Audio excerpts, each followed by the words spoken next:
You tell somebody your plan. Not in a braggy way, just in a normal way. You're excited. You finally have clarity. You finally feel like you're moving. And for about 5 minutes, you feel lighter. Then you go home, and the plan is still there. The work is still there. But the urgency is quieter. That's the part nobody warns you about. Because announcing goals is seen as healthy. It's seen as confidence. It's seen as accountability. People clap. People say they're proud. People say you're inspiring. And if you're not careful, you start confusing that reaction with progress. I did that, more than once. I told the right people. I said it out loud. I posted it. I made it public. I turned a private decision into a performance. And I couldn't figure out why I kept starting strong and finishing soft. Here's the promise I'm making you. If you've ever felt momentum die right after you told somebody what you were about to do, you're going to understand why that happens, why it makes you weaker in ways you can't see, and how to build progress privately so your execution stops leaking out in conversation. Let's get something straight first. This isn't about being secretive. It's not about being paranoid. And it's not about becoming some silent monk who never shares anything. It's about timing. Because there's a difference between sharing progress and sharing intention. Sharing progress is evidence. Sharing intention is a request for a feeling. And that feeling can sabotage you. You've seen this in other people, even if you haven't admitted it in yourself. The guy who announces he's getting in shape, buys the gear, talks about the routine, and then disappears 3 weeks later. The friend who says they're starting a business, tells everyone the name, the brand, the big vision, and then nothing ships. The co-worker who says they're going to leave the company, talks about their next move for months, and somehow never leaves. You don't even hate them. You just start not believing them. And that's the first way announcing goals makes you weaker. It trains other people to discount you. Not because they're mean, because humans learn patterns fast. If you repeatedly speak your future without showing your follow-through, you build a reputation you can't talk your way out of. You can be talented, you can be smart, you can have good intentions.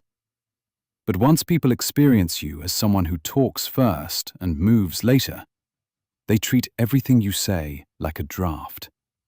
They don't invest. They don't take you seriously. They don't adjust around you. And that bleeds into everything. Workplace example. You're in a meeting and you say, "I'm going to take ownership of this. I'm going to overhaul the process." You sound confident. You mean it. People nod. Someone says, "Love that." Another person says, "Finally." Then a week passes. Then 2. And you're still stuck in normal chaos. Now when you speak, the room doesn't lean forward the same way. They're polite, but they don't feel the weight behind your words. Your announcement didn't raise your status. It raised the bar. And you didn't clear it yet. That's how you lose leverage without realizing you did. At home, it shows up differently. You tell your family you're setting boundaries. You're not answering every call. You're not coming to every event. You're not being available on demand. And then, 2 days later, someone pushes. A guilt text, a passive comment, a "must be nice" tone. If you cave after you announce the boundary, you didn't just lose a moment. You taught them that your boundaries are emotional, not structural. That they can be negotiated if they apply enough pressure. Again, you don't lose because you're weak. You lose because you spoke before you built. In relationships, it's even sharper. You tell someone, "I'm not going to chase. I'm not going to be the one always reaching out." You say it because you're tired. You say it because you want change. Then the next time they pull back, you feel the panic. Your body wants to close the distance. You text, you check in, you ask what's wrong. Now the announcement becomes a joke, even if nobody laughs out loud. And the person learns that your words are about your mood, not your standards. That's the second way announcing goals makes you weaker. It creates a gap between your identity and your behavior. And gaps are where people test you. Here's the psychological piece, translated plainly. When you announce a goal, you get a reward without doing the work. Not a full reward, but a quick hit. Approval, recognition, relief. That feeling of being seen. Your brain starts treating that as completion. That doesn't mean you're lazy. It means you're human. You can call it premature satisfaction if you want. It just means you cashed a check before the money was in the account. And then you wonder why you're not hungry. Now let's talk about the type of person who gets hit hardest by this. There's the social achiever. The person who needs external structure to stay consistent. They don't even realize it. They think they're sharing. But what they're doing is trying to lock in a version of themselves in other people's minds. At work, they talk about the big plan, so people expect it. At home, they announce discipline, so others respect it. In fitness, they post the goal, so they feel accountable. The problem is, expectations don't equal structure. The second type is the anxious planner. They don't feel safe until something is verbal. They announce goals to calm themselves. They think saying it makes it real. They think telling people means it's official. But what they're actually doing is using speech to regulate anxiety. They're trying to feel in control before they've built control. Then there's the identity builder. This is the person who wants to be seen a certain way. Strong, disciplined, ambitious, transformed. They announce goals because it reinforces the identity they want. But if you build identity through announcements instead of through repetition, it collapses the moment pressure hits. Those are different types, but they all run into the same wall. They talk first. Then life tests them. And if the talk doesn't match the test, they lose credibility with other people. And worse, they lose credibility with themselves. That's the third way announcing goals makes you weaker. It creates internal debt. Because every time you say you'll do something and you don't, a quiet voice keeps track. You can ignore it for a while. You can distract yourself. But it builds. And eventually, you stop trusting yourself. That's a bigger problem than any goal. Let me ground this in a scene you'll recognize. You're at dinner with friends. The conversation turns to work, money, fitness, whatever. Someone asks what you've been up to. You mention your new plan. People react. They hype you up. They ask questions. You feel energized. You feel like the new version of you is already here. Then you get home. The room is quiet. The effort is waiting. And suddenly, it's not fun anymore. That's not a character flaw. That's the contrast between social reward and private execution. So what do you do with this? You don't become a ghost. You don't hide everything. You don't start acting like everyone's against you. You build progress privately until it has weight. Here's the mental model. One sentence. Talk is a loan. Results are cash. Loans can help, but only if you can repay them. Cash doesn't need explanation. If you announce a goal, you just took a loan from people's belief. Now you're paying interest every day you don't move. That interest looks like doubt, pressure, embarrassment, and a slow drop in confidence.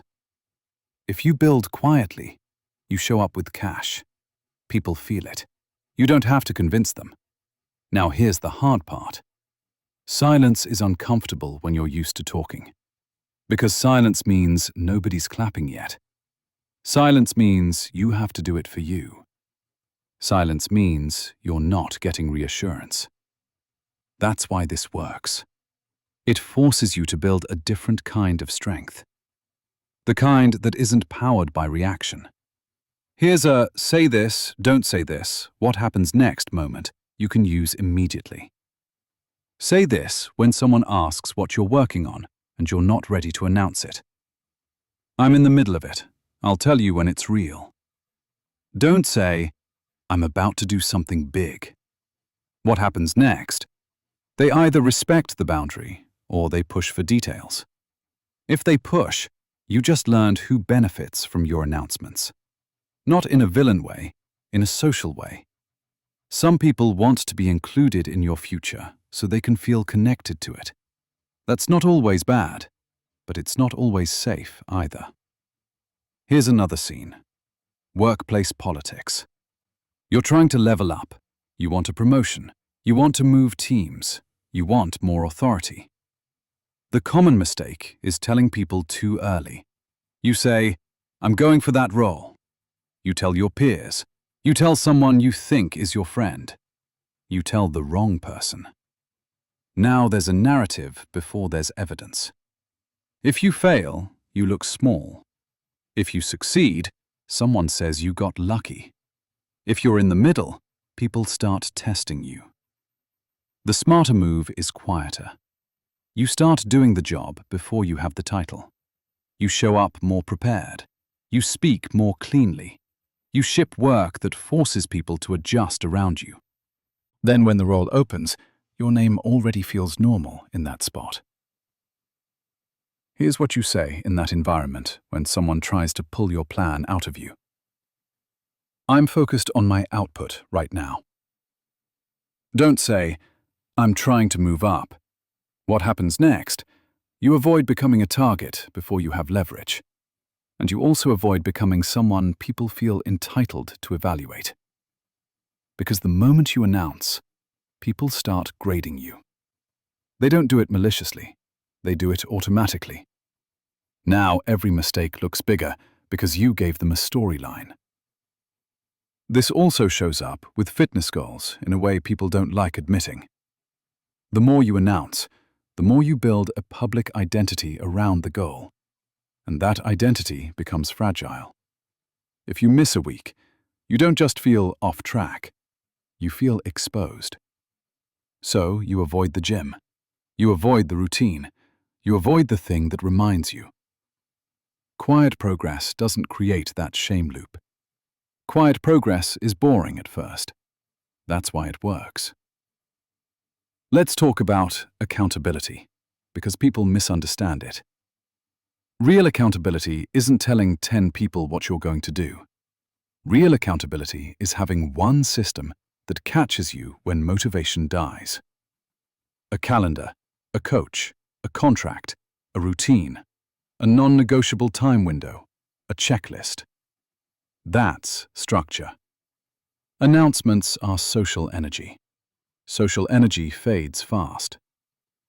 Here's a clean replacement if you still want some kind of external pressure without leaking execution energy.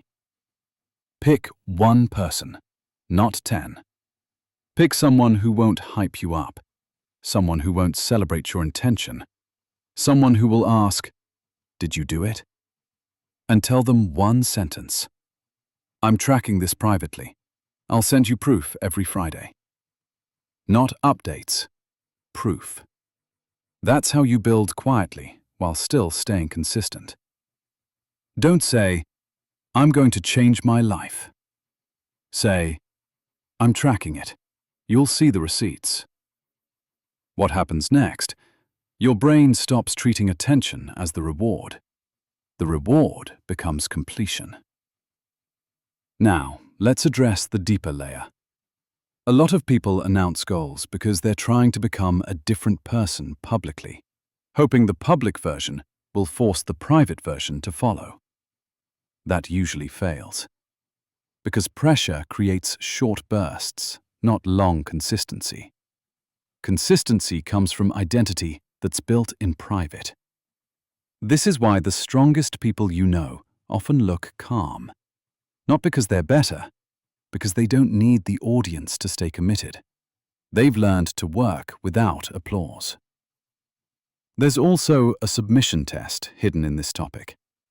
Some people want you to announce goals because it gives them a chance to react, to advise, to doubt, to tease, to keep you humble, to position themselves as the voice of reality. Again, not always malicious, but it's a dynamic. If you've ever noticed someone gets uncomfortable when you quietly improve, that's why.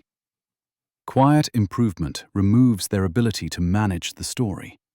It forces them to respond to reality, not to conversation. That's why this topic is mildly taboo, because people like being included in other people's intentions. It makes them feel important. It makes them feel close. It gives them something to talk about. When you stop feeding that, you'll feel a little social friction. That's the trade-off, and it's worth it. Here's the 24-hour test. Tomorrow, when someone asks what you're working on, don't announce the goal. Don't give the big plan. Don't sell the future. Give a small, boring truth. Just tightening some things up. I'm focused on my routine right now. I'll talk about it later. Then go do the work. And if you feel the urge to tell somebody anyway, pay attention to that urge. That urge usually isn't about connection. It's about relief. It's about wanting the feeling of progress without the pain of progress. You don't need to judge yourself for that. You just need to stop letting it drive. Quick recap, plain. Announcing goals can make you weaker because it trains people to discount you if you don't follow through. It creates a gap between your identity and your behavior that invites tests. And it can satisfy your brain early, which makes execution harder. The fix isn't silence forever. The fix is privacy until there's proof. Thanks for being here. If you want more of this kind of clarity, hit like and subscribe. And for the comments, I want something specific. What's one goal you announced too early, and what did it cost you? And here's your final test for the next 24 hours.